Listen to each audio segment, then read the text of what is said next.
ان کا محل سمجھ میں آ جائے گا. بالکل ٹھیک، بالکل ٹھیک.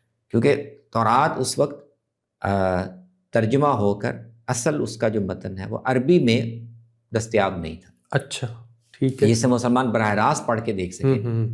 ٹھیک ٹھیک ٹھیک ٹھیک ہے. تو یا تو تورات کی جن باتوں کا حتمی طور پر اس کی تصدیق وہی ہو سکتی تھی کہ یا تو ان کے سچے اہل علماء بتائیں صحیح صحیح جن کی دیانت پر کوئی شبہ نہیں، جیسے مثلا عبداللہ بن سلام رضی اللہ عنہ، یا قرآن مجید ان کا ذکر کرے، ٹھیک، یا نبی صلی اللہ علیہ وسلم بتائیں کہ یہ چیزیں نازل ہوئی تھی. بالکل ٹھیک ہے. لیکن تورات چونکہ خود موجود نہیں ہے، ان کے پاس عبرانی میں ہے، اور اس میں سے وہ اپنی مرضی کی چیزیں سلیکٹڈ وہ عربی میں ترجمہ کر کے بتاتے تھے. تو اصل میں تورات تک رسائی کا ان چیزوں کے علاوہ جن کی تصدیق قرآن میں یا حدیث میں ہے، وہ اصل میں ان پر اعتماد. بالکل ٹھیک ہے، بالکل صحیح. تو نبی صلی اللہ علیہ وسلم نے فرمایا کہ بھائی تمہیں جو پڑھ کے بتاتے ہیں تو ٹھیک ہے سن لو، لیکن اس کی حتمی تصدیق یا تکذیب نہ کرو. بالکل ٹھیک، بالکل صحیح. ابو ہریرہ رضی اللہ عنہ کی روایت میں یہ بیان ہوا. بالکل صحیح. ابو سعید خدری رضی اللہ عنہ کی روایت میں یہ بیان ہوا کہ اچھا ہم ان سے جو باتیں پوچھیں یا وہ ہمیں بتائیں اور وہ ہمیں اس سے معلومات مل رہی ہوں، یا ہمیں مثلا قرآن مجید کے کچھ اشارات کو سمجھنے میں مدد مل رہی ہو، تو کیا ہم بیان بھی کر سکتے ہیں؟ صحیح. ہاں میں بیان بھی کر سکتے ہو، اگر سن سکتے ہو تو ان کے حوالے سے آگے بیان بھی کر سکتے ہو. البتہ معیار یہی ملحوظ ہے کہ جو کتاب اللہ کے مطابق ہوں ان کی تصدیق کرو، جو اس سے ٹکراری ہوں وہ کہو کہ غلط ہیں، اور جن کے بارے میں کوئی تمہارے پاس معلومات نہیں ہیں تو ان کے بارے میں تصدیق یا تکذیب نہ کرو، بس ایک معلومات کے طور پر بیان کر سکتے. بالکل. اور حضرت عمر کو جو تنبیہ فرمائی ہے اس پہ آپ نے غصے کا اظہار فرمایا. جی وہ اب ظاہر ہے اس کا ایک بالکل الگ. اچھا. اس میں یہ ہے کہ حضرت عمر یہ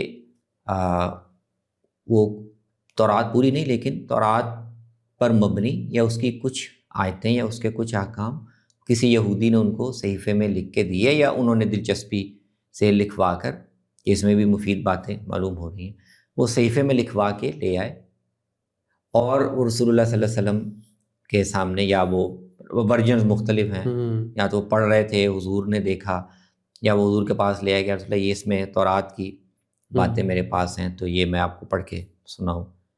یہ جو نوعیت ہے نا، یہ اس پر نبی صلی اللہ علیہ وسلم نے اچھا اعتراض کیا. ٹھیک ہے. کہ اگر ہدایت لینے کے لیے کہ اللہ کی رہنمائی، اس کے لیے تو قرآن کے بعد کسی اور چیز کی ضرورت نہیں ہے، قرآن کافی ہے. بالکل ٹھیک ہے. تو اگر اس دائیے سے یا اس جذبے سے آپ لے رہے ہیں تورات کی کچھ چیزیں یا اس کے، اور ان کو لکھوا کے اہتمام سے اپنے پاس رکھ رہے ہیں، یا ہم جیسے کتاب اللہ پڑھتے ہیں تو کیا یہ بھی ہم پڑھ لیا کریں، تو اس سے تو اس پہ زد پڑتی. آپ سمجھ رہے ہیں کہ ہمیں جو رہنمائی چاہیے، جو ہدایت چاہیے، اس کے لیے قرآن کافی نہیں. بالکل ٹھیک ہے. اس کا ہم تورات کی باتیں بھی ایک صحیفے کے طور پر بالکل صحیح لکھیں، ان کو پڑھنے کا اہتمام کریں، تو اس سے اس پر زد پڑتی. لیکن اس میں یہ واضح ہے کہ اس سے اب اس واقعے سے عام طور پر جدید دور میں یا شاید قدیم دور میں بعض لوگوں نے یہ استنباط کرنے کی کوشش کی ہے کہ مسلمانوں کو تورات یا ان کا لٹریچر پڑھنا نہیں چاہیے، اس سے اشتغال نہیں رکھنا چاہیے. صحیح صحیح. تو یہ اس کا مدعا نہیں ہے. صحیح بالکل. وہ اصل میں جس طرح سے حضرت عمر لکھوا کے یا لکھی ہوئی چیز لائے تھے اور اس کو جو اہتمام دے رہے تھے، اس سے جو تاثر پیدا ہو رہا تھا آپ نے اس پر بالکل صحیح. ورنہ حضرت عمر کے بارے میں یہ واقعہ وہ خود بیان کرتے ہیں، وہ بھی موجود ہے روایات جی کہ وہ باقاعدہ یہود کے مدارس میں جاتے، مدینے میں جب تک وہ مدرسے تھے ان کے، ٹھیک اور جب وہ تورات پڑھ رہے ہوتے تھے تو وہ جا کے بیٹھ جاتے تھے، سنتے تھے. ٹھیک. اور کہتے تھے کہ میں اس لیے آتا ہوں کہ جب میں سنتا ہوں اور ادھر سے قرآن پڑھتا ہوں تو میرے ایمان میں یعنی ایک طرح سے اضافہ ہوتا ہے کہ اللہ کی کتابیں کیسے ایک دوسرے کی تصدیق کرتی. ٹھیک بالکل صحیح. اور ایک موقع پہ نبی صلی اللہ علیہ وسلم بھی ان کے دیکھتے ہوئے کہ وہاں جاتے ہیں تو آپ بھی وہاں تشریف لے گئے. اچھا. اور آپ نے بھی کچھ باتیں ان سے پوچھی کہ ہاں تورات میں یہ بات لکھی ہوئی ہے، کہاں لکھی ہوئی ہے، کیا. اس کا مطلب یہ ہے کہ اس نوعیت کا اشتغال جس سے قرآن اللہ کی کتابوں کو سمجھنے میں اور ان کا باہمی تعلق ہے، تصدیق سمجھنے میں مدد ملے، یہ ممنوع نہیں ہے. بالکل صحیح. ہاں اس کو آپ قرآن کے ساتھ ایک رہنمائی کا ماخذ بنا کے مسلمانوں میں رائج کرنا چاہیں یا اس میں مسائل ہیں. بالکل ٹھیک. وہ اللہ کی کتاب آخری حتمی ہوتے ہوئے اس کی ضرورت نہیں ہے. بالکل صحیح. اہل علم استفادہ کریں. بالکل ٹھیک. جو کام کی باتیں ہوں وہ بیان بھی کر سکتے ہیں. بالکل صحیح. تو یہ میرے فہم کے مطابق محل ہے. بہت خوبصورت. حضرت عبداللہ بن عباس رضی اللہ تعالیٰ عنہ خود ان صحابہ میں سے ہیں جن سے اسرائیلیات مروی ہیں بہت ساری، لیکن خود ان کی اپنی بات ایک اثر میرے سامنے ہے. وہ کہتے تھے کہ مسلمانوں تم اہل کتاب سے کچھ چیزیں کیوں پوچھتے ہو، حالانکہ تمہارے پاس اللہ کی کتاب ہے، وہ اللہ کی باتیں بتاتی ہے، اور اہل کتاب تمہیں پتہ ہے کہ انہوں نے کیا کیا، کہ انہوں نے اپنی کتابوں کو بدل لیا اور اپنے ہاتھ سے لکھتے تھے، اور یشتروا بذالک ثمنا قلیلا. تو یہ ساری باتیں وہ ایک طرف بیان کر رہے ہیں اور کہہ رہے ہیں کہ یہ تم کس طرف جا ان سے رہے تم کیوں پوچھتے ہو چیزیں. حالانکہ دوسری طرف وہ خود بھی بہت ساری ان سے اسرائیلیات یعنی وہ تین بڑے لوگوں یعنی ابو ہریرہ رضی اللہ عنہ، حضرت عبداللہ بن عباس اور عبداللہ بن عمر رضی اللہ عنہ غالباً، تو ان تینوں میں شامل ہیں جنہوں نے بہت ساری جی صحابہ میں جن صحابہ اسرائیلیات کے ہاں یعنی اہل کتاب سے سنی ہوئی روایات جی ان کو بیان کرنے، ان سے استشہاد کرنے کا رجحان ہے. جی بالکل ٹھیک. ان میں یہ شامل ہیں. اور لیکن اس کے ساتھ یہ بخاری میں منقول ہے. جی بالکل. انہوں نے کہا کہ بھی تم اہل کتاب، تمہارے پاس اللہ کی کتاب اس شکل میں موجود ہے، خالص ہے اور کوئی اس میں ملاوٹ نہیں ہوئی، اور اس کے ہوتے ہوئے تم اہل کتاب سے کیسے سوالات کرتے ہو؟ صحیح. وہ تو آگے تم سے نہیں پوچھتے. بالکل ٹھیک ہے. تو اس کو بھی آپ اگر اسی سیاق میں دیکھیں، ٹھیک ہے، کہ وہ کس نوعیت کی باتوں کے بارے میں کہہ رہے ہیں اور کس مقصد کے لیے اہل کتاب سے سوال پوچھنے کی بات ہو رہی ہے. ٹھیک. تو اگر تو وہ ہدایت حاصل کرنے کے لیے، یہ جاننے کے لیے کہ اللہ نے ہمیں ہماری کتاب میں جو ہمیں ہدایت دی ہے کوئی اس میں کوئی یعنی کمی تو نہیں رہے گی کہ ہم وہاں سے پوری کر لیں. بالکل صحیح. اگر یہ بیک گراؤنڈ ہے یا یہ مقصد ہے تو وہ تو قابل اعتراض ہے. ان کی بات کو تو پوری طرح اس طرح نہ وہ ہمارے پاس اصل زبان میں ہے، نہ ہمارے پاس ترجمہ شدہ اس شکل میں ہے، تو ہم تو اس پر اعتماد اس پر کر ہی نہیں سکتے. بالکل ٹھیک. اب ہم دیکھتے ہیں کہ یہ جو صحابہ، خاص طور پہ تین صحابہ جن کا ہم نے ذکر بھی کیا، اب عبداللہ بن عباس، عبداللہ بن عمر ہیں، حضرت ابو ہریرہ، ان سے تو یہ اہل کتاب سے جو استفادہ کرتے ہیں یہ کس نوعیت کا استفادہ ہے اسرائیلیات کے حوالے سے. تو اس میں ایک روایت میرے سامنے ہے. کچھ لوگ بیٹھے ہوئے تھے مروان بن حکم کے پاس اور انہوں نے یہ بات کہی کہ پہلی جو انہوں نے کہا کہ ہمارا خیال یہ ہے کہ پہلی جو نشانی ہے قیامت کی بڑی نشانیوں میں سے، اس میں خروج الدجال ہے. تو جب یہ بات حضرت عبداللہ بن عمر کے پاس آئی تو انہوں نے کہا کہ وہ یہ روایت میں آتا ہے کہ وہ کہا یقرأ الکتب، وہ دیگر کتابیں ان کی نظر میں تھیں، ان کا الکتب سماعت یعنی وہ اہل کتاب کے صحیفے بھی یا ان کی روایات بھی پڑھتے تھے. جی. تو انہوں نے کہا کہ میرے خیال سے اس کا جو پہلی نشانی ہے وہ طلوع الشمس جو ہے من مغربها، یعنی مغرب سے سورج کا طلوع ہونا، یہ پہلی نشانی ہے. یہ انہوں نے اس روایت میں ذکر کیا ہے. اور یعنی اس کا مطلب ہے کہ اس روایت میں وہ کیا یہ نبی صلی اللہ علیہ وسلم کی روایت، نبی صلی اللہ علیہ وسلم کے فرمان کی روشنی میں یہ کہہ رہے ہیں یا ان کا اپنا؟ نہیں، وہ بتا رہے ہیں کہ میں نے نبی صلی اللہ علیہ وسلم جو بات سنی ہے کہ ٹھیک ہے اس کے مطابق پہلی نشانی قیامت کی خروج الدجال نہیں ہے. بالکل ٹھیک ہے. بلکہ پہلی نشانی ان دو میں سے ایک ہے. بالکل ٹھیک ہے. یا وہ سورج کا مغرب سے مشرق سے نکلنا ہے، اور ایک دوسری اس کے ساتھ ہے خروج الدابہ. بالکل ٹھیک ہے. بالکل صحیح. تو اتنی بات تو وہ روایت کی روشنی میں تصحیح کر رہے ہیں کہ آپ جو بات آپ نے سنی ہے پہلی نشانی جو ہے وہ خروج الدجال، وہ نہیں، وہ یہ ہے. اور اچھا، لیکن ان دو میں سے کون سی پہلی ہوگی، اس کے لیے وہ استشہاد کر رہے ہیں اہل کتاب کی روایت سے. اچھا ٹھیک ہے. وہ نا وہ کان یقرأ الکتب، بالکل صحیح، کہ انہوں نے اہل کتاب کی مرویات و کتابیں بھی پڑھی ہوئی تھیں اور پڑھتے تھے. انہوں نے کہا کہ اس کی روشنی میں بتا سکتا ہوں کہ ان میں سے پہلی نشانی جو ہے نا وہ خروج طلوع الشمس من المغرب ہوگا، مغرب ہوگا، پہلی یہ ہوگی اور پھر دابہ اس کے بعد۔ وہ اس میں ان کو کوئی ایشو نہیں ہے یہ طے کرنے میں کہ اگر ہم ان کتب سے طے کر لیں، یعنی اگر نبی صلی اللہ علیہ وسلم نے ایک بات احتمال کے ساتھ بیان کی ہے اور ہمیں اس کی تائید میں کوئی قرینہ جی ملتا ہے بالکل اہل کتاب کی روایات سے یا ان کی مذہبی لٹریچر میں، تو اس سے ہم علمی استفادہ کر کے ایک اگر رجحان متعین کریں، اس میں کوئی خرابی نہیں، تو اس سے نوعیت واضح ہو جاتی کہ کس نوعیت کا استفادہ وہ کریں۔ اب یہ کوئی دین کا اس سے ہم کوئی ہدایت یا رہنمائی نہیں لے رہے، بالکل ایک مستقبل کا واقعہ ہے، کچھ تفصیلات اس کی نبی صلی اللہ علیہ وسلم کی حدیث میں ہے، کچھ مزید تفصیلات احتمالاً ظاہر ہے، حتماً بھی نہیں ہم کر سکتے۔ یہ اقرا الکتب کا اہم ہے، ان کے بارے میں آتا ہے کہ یرموک کا جب جنگ ہوئی، اچھا، رومیوں کے ساتھ جو بڑا مارکا تھا، بالکل اور وہ فیصلہ کن ایک مارکا تھا، تو اس موقع پر اہل کتاب سے مسلمانوں کا جب اختلاط ہوا اور ان کی بہت سی چیزیں بھی غنیمت کے طور پر یا دوسری چیزیں مسلمانوں کے پاس، تو یہ تاریخ میں ذکر آتا ہے کہ اس موقع پر عبداللہ ابن عمرو کو ان کے علماء سے یا وہاں کے لوگوں سے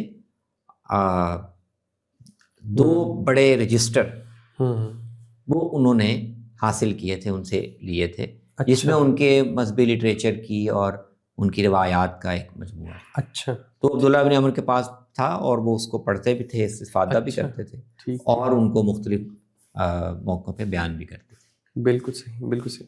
ایک اور روایت حضرت ابو ہریرہ ہی سے ہے، وہ کہتے ہیں کہ میں طور پہ یا وہاں میں نے کعب الاحبار کو دیکھا اور پھر ان سے گفتگو ہوئی، بڑی طویل بحث ہے، وہ جمعے کی فضیلت کے بارے میں انہوں نے کہا کہ یہی دن ہے جس میں آدم کو پیدا کیا گیا، مبعوث آدم بھی اسی میں ہوا، اسی دن ان کی توبہ قبول ہوئی، اسی دن انہوں نے وفات پائی، اسی دن قیامت بھی آئے گی، جی، اسی دن جو ہے وہ دابۃ الارض کا ظہور ہوگا۔ انہوں نے پھر اس میں یہ بھی ذکر کیا کہ اس میں ایک گھڑی ہے خاص جس میں جو ہے وہ جس کی بڑی فضیلتیں ہیں، دعا مومن کرے تو قبول ہوتی ہے، تو انہوں نے پوچھا کہ یہ کیا گھڑی جو ہے یہ ہر سال میں ایک دفعہ آتی ہے؟ تو انہوں نے کہا کہ بلکہ یہ تو ہر جمعے کو ہوتی ہے، اور پھر حضرت کعب نے تورات پڑھی اور پھر پڑھ کے کہا کہ رسول اللہ صلی اللہ علیہ وسلم نے سچ کہا ہے کہ یہ ہر جمعے کو آتی۔ تو اچھا، اس میں ایک تو اس روایت پہ تھوڑی سی کمنٹ آپ فرما دیجیے، اور دوسرا میرا جو سوال ہے وہ یہ ہے کہ وہ جو روایت میں آتا ہے کہ انہوں نے تورات سے پڑھ کے، تو ہمارے پاس تو تورات ہے اس وقت، تو اس میں تو ایسی کوئی بات نہیں ہے، تو صحابہ کے ہاں یا اس وقت کے یہ تورات کس کو کہہ رہے ہیں، وہ کس کو کہہ رہے ہیں؟ اس میں اس واقعے سے ایک تو یہ واضح ہو رہا ہے کہ سیدنا ابو ہریرہ جو ہیں وہ رضی اللہ عنہ، وہ اہل کتاب کے علماء کے ساتھ گفتگو کا اور استفادے کا اور مذاکرے کا ایک سلسلہ ان کا رہتا تھا۔ تو کعب الاحبار جو ہیں یہ یہودی عالم تھے، جو سیدنا عمر کے عہد میں مسلمان ہوئے، اور وہ بڑے عالم تھے، اور وہ بہت سی مرویات خود بھی بیان کرتے تھے، اور بہت سی جو پیشین گوئیاں ان کے علم میں تھیں ان کا بھی ذکر کرتے تھے۔ پیچھے ہم نے حضرت معاویہ کے تذکرے میں دیکھا تھا، جی بالکل، یہ انہوں نے اشارہ کیا تھا ابتداءً کہ سیدنا عثمان کے بعد جب کسی نے کہا کہ علی یا زبیر خلیفہ بنیں گے، تو انہوں نے کہا کہ نہیں، صاحب البغلۃ الشہبہ، یہ آدمی جو سفید خچر پہ سوار ہے، ہمارے علم کے مطابق یہ بنے گا۔ بالکل ٹھیک۔ تو ان کے پاس تھی، تو سیدنا عمر ان کے ساتھ مذاکرہ کرتے تھے۔ ٹھیک ہے، بالکل صحیح۔ وہ جو رسول اللہ صلی اللہ علیہ وسلم سے باتیں سنی ہوتی تھی پچھلے واقعات کے متعلق، آئندہ واقعات کے متعلق، وہ ان کو سناتے تھے، وہ انہوں نے جو اپنے ذخیرے میں پڑھی ہوتی تھی وہ ان کو سناتے تھے، اور اس طرح وہ دونوں تصدیق کے حوالے سے یا کوئی زائد بات حضور نے کیا بات بیان فرمائی ہے یا اہل کتاب کے ذخیرے میں کیا ہے، تو اس طرح دونوں اپنے علم میں بالکل صحیح اضافہ کرتے تھے۔ بالکل صحیح۔ تو یہ اسی کا ایک واقعہ ہے۔ تو اس میں جمعے کی جو وہ خاص گھڑی ہے جس کا حدیثوں میں ذکر آتا ہے، بالکل، تو اس کی تعیین کے حوالے سے آپس میں بات کر رہے ہیں، ٹھیک ہے، کہ یہ کون سا وقت ہے اور کیا یہ ہر سال ہوتا ہے یا ہر جمعے ہوتا ہے۔ دوسرا جو آپ کا سوال ہے کہ تورات وہ کہتے، تو یہ سمجھنا ہے ہمیں، قرآن مجید تو ظاہر ہے تورات کا لفظ یا اس کی تعبیر وہ اس کتاب کے لیے استعمال کرتا ہے جو اللہ تعالیٰ نے موسیٰ علیہ السلام نے نازل کی، ٹھیک ہے نا۔ لیکن آپ صحابہ کے آثار میں اس کا ذکر تو آپ کو وہ بڑے وسعت میں ملتی ہے. ٹھیک ہے.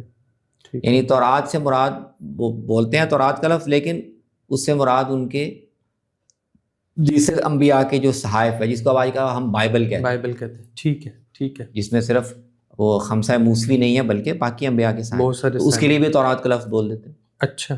ٹھیک ٹھیک ٹھیک. اور اس طرح اس کے علاوہ جو ان کے پاس ذخیرہ چلا آ رہا ہے، جو اب مثال کے طور پر آپ کو تلمود میں ملے گا یا ان کے دوسرے، تو وہ بھی ان کے ہاں یعنی پیچھے سے صدری طور پر نقل ہوتا ہوا چلا آ رہا ہے. ٹھیک. اس کو بھی ایک ان کی روایت کے مطابق ایک دینی استناد حاصل ہے. بالکل ٹھیک. تو ان کے علماء بھی یا ان کے آثار میں بھی اور صحابہ بھی جو ذکر کرتے ہیں، تو اس میں تورات کا لفظ اس سارے ذخیرے کے لیے توسعاً بول دیا جاتا ہے. ٹھیک ہے. بالکل صحیح. بالکل صحیح. یہاں پر بھی اسی طرح سے طرح سے جس سیدنا ابو ہریرہ رضی اللہ تعالیٰ ان کی، جو ہم نے پچھلی نشست میں دیکھا کہ بعض صحابہ کو تردد بھی رہا ان کی روایات میں، اس کی ایک بڑی وجہ یہ بھی ہو سکتی ہے اسرائیلیات سے ان کا اعتناء ہے یا علماء سے چیزیں لینا، کہ صحابہ کے دل میں ایک تردد سا پیدا ہو جائے کہ پتہ نہیں یہ بات نبی صلی اللہ علیہ وسلم نے نہیں فرمائی اور وہاں سے نہ آ گئی ہو دوسری طرف سے. یہ بھی ایک وجہ ہے. یہ اہم سوال ہے. جہاں تک میں نے دیکھا ہے مواد کو ابھی تک، اس میں یہ ہے کہ حضرت ابو ہریرہ کی زندگی میں اس وقت جو ان کی روایات پر تحفظات ہیں یا سوالات ہیں، اس میں یہ تو شامل نہیں ہے. اچھا. ٹھیک ٹھیک ٹھیک. اس وقت تو بڑا کنسرن یہی ہے کہ باقی صحابہ اتنی روایتیں نہیں بیان کر رہے تو یہ بیان کر رہے ہیں. اچھا. بالکل ٹھیک. اب اس میں جو کچھ غیر محتاط لوگ ہیں یا بہت شک کی نظر سے دیکھ رہے ہیں، وہ غیر ذمہ دار لوگ بھی ہیں، وہ اس طرح کی باتیں بھی کر رہے ہیں، یہ غلط بیانی کر رہے ہیں، نعوذ باللہ، غلط باتیں منسوب کر رہے ہیں. صحیح صحیح. جو محتاط صحابہ ہیں وہ یہ کہہ رہے ہیں کہ غلط بیانی تو نہیں کر رہے، لیکن یہ ہمیں لگتا ہے کہ بعض روایتوں کو وہ صحیح محل میں سمجھ نہیں رہے اور اس طرح نہیں بیان کر رہے. لیکن یہ اعتراض کہ وہ اسرائیلیات بھی بیان کر رہے ہیں اور یہ بھی بیان، اس کی وجہ سے روایتیں مشکوک، یہ کم سے کم ان کی زندگی میں ہمیں دکھائی نہیں دیتا، کیونکہ حضرت ابو ہریرہ خود اہتمام کرتے تھے کہ وہ دونوں باتیں الگ الگ بیان کریں. ٹھیک ہے. وہ ایک واقعہ بیان کرتے ہیں کہ بنی اسرائیل کا کوئی ایک قبیلہ جو ہے وہ گم ہو گیا مفقود ہو گیا، تو وہ روایت انہوں نے بیان کی. تو کسی نے ان سے پوچھا کہ جی یہ بات آپ نے نبی صلی اللہ علیہ وسلم سے سنی ہے؟ تو وہ کہتے ہیں جواب میں کہ فقرہ التوراۃ، تو کہ اور کیا میں تورات پڑھ رہا ہوں، میں تورات کا عالم ہوں، تورات پڑھ رہا ہوں کہ جو میں تمہیں بتاؤں میں نے حضور سے ہی سنی ہے. تو وہ خود تو بیان کرتے ہوئے یہ فرق ملحوظ رکھتے تھے. لیکن انہی کے دور میں یہ اس کے بعض مثالیں لوگوں کے سامنے آنا شروع ہو گئی کہ وہ بعض دفعہ ایک ہی مجلس میں دونوں طرح کی باتیں اچھا بیان کر دیتے. ٹھیک ٹھیک. اچھا. حضور کے حدیث بھی بیان کر رہے ہیں الگ، اور جو انہوں نے کعب الاحبار سے یا علماء بنی اسرائیل سے بات وہ بھی بیان کر رہے ہیں الگ. ٹھیک ہے.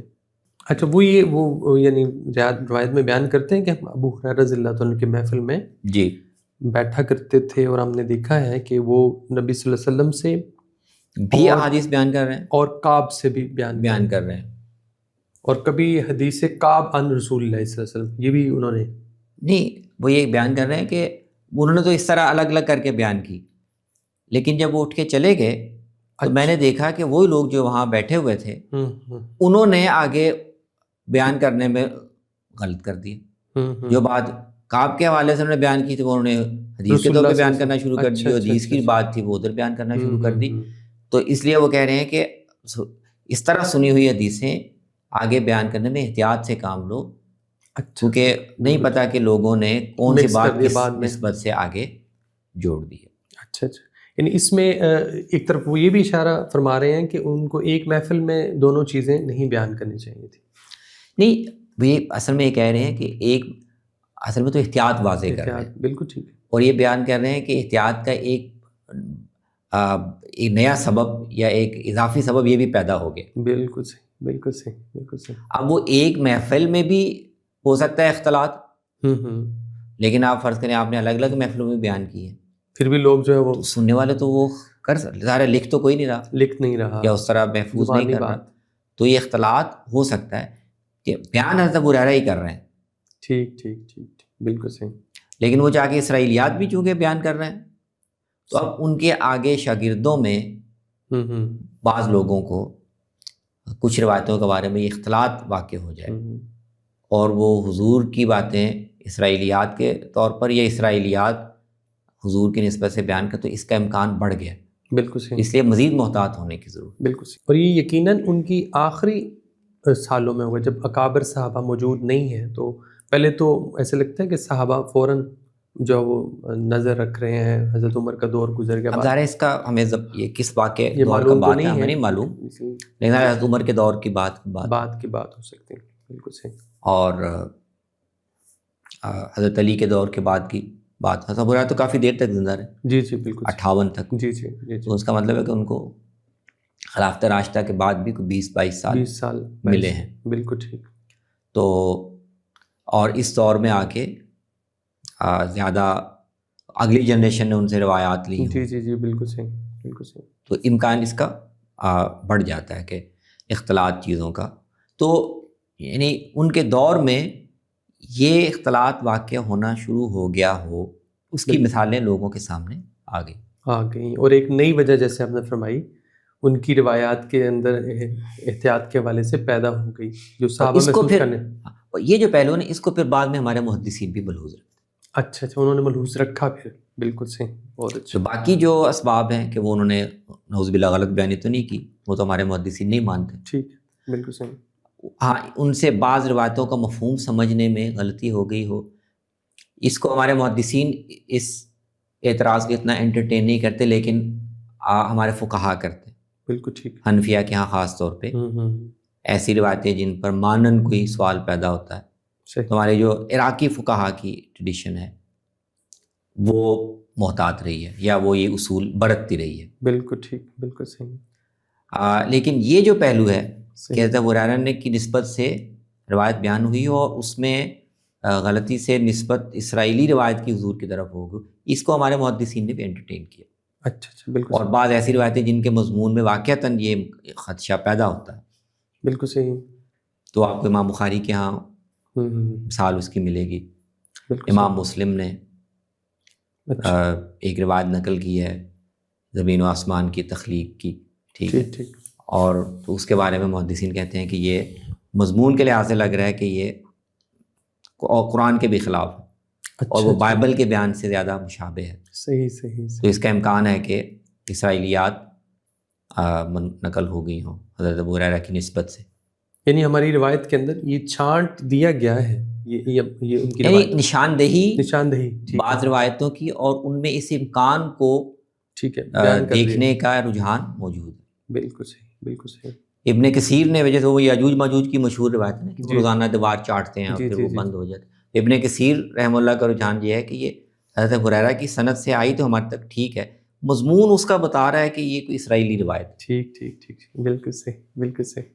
تو یہ پہلو بھی یعنی اس میں شامل ہو جاتا ہے. بہت خوبصورت گفتگو رہی. اسرائیلیات کی جو روایت ہمارے ہاں آئی اس میں صحابہ کیسے محتاط تھے، کس طرح انہوں نے ان کو دیکھا، اور خاص طور پہ ہم نے سیدنا ابو ہریرہ رضی اللہ تعالیٰ عنہ کو اس حوالے سے ڈسکس کیا ہے. بڑی عمدہ گفتگو رہی ہے. انشاءاللہ آئندہ پھر کسی نشست میں آپ کو تکلیف دیں گے. السلام علیکم. وعلیکم السلام.